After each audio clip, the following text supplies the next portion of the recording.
শত জুলুম নির্যাতন সহ্য করে বাংলাদেশ জামাত ইসলামী পাহাড়ের মতো শক্ত হয়ে দাঁড়িয়েছে।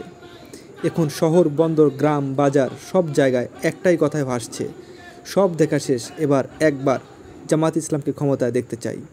সাবেক অবৈধ আওয়ামী লীগ সরকার ও তাদের 14 দল আগস্টের 1 তারিখে সিদ্ধান্ত নিয়েছিল আন্দোলন দমাতে জামাত নিষিদ্ধ করতে হবে, জামাত বলে গণহত্যা চালাবে। আল্লাহ জামাতকে রক্ষা করেছে। অপরদিকে 5 আগস্ট আল্লাহর রহমতে তারাই নিষিদ্ধ হয়েছে। তাদের 300 এমপি মন্ত্রী পালানোর জায়গা পাচ্ছে না।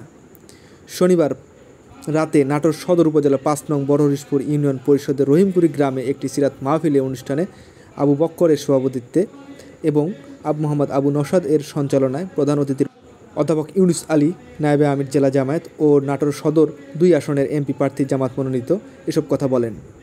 এ সময় বিশেষ অতিথি হিসেবে বক্তব্য রাখেন মোহাম্মদ আতিকুল ইসলাম রাসেল, অ্যাসিস্ট্যান্ট সেক্রেটারি নাটোর জেলা জামায়াত, মাওলানা রুহুল আমিন জিহাদি, অ্যাসিস্ট্যান্ট সেক্রেটারি নাটোর জেলা জামায়াত, মীর নুরুন্নবী, নাটোর সদর থানা আমির। বিশেষ অতিথি হিসেবে বক্তব্য রাখেন মোহাম্মদ আলমগীর হোসেন, সাবেক ছাত্রনেতা। অন্যান্য মধ্যে উপস্থিত ছিলেন মোহাম্মদ ইদ্রিস আলী, সেক্রেটারি 5 নং বড়হরিশপুর ইউনিয়ন, মমিন 1 নং ওয়ার্ড সভাপতি, মোহাম্মদ গোলাম মোস্তফা 1 নং ওয়ার্ড সাংগঠনিক সম্পাদক। এছাড়াও উপস্থিত ছিলেন অন্যান্য ইউনিয়নের নেতাকর্মীরা।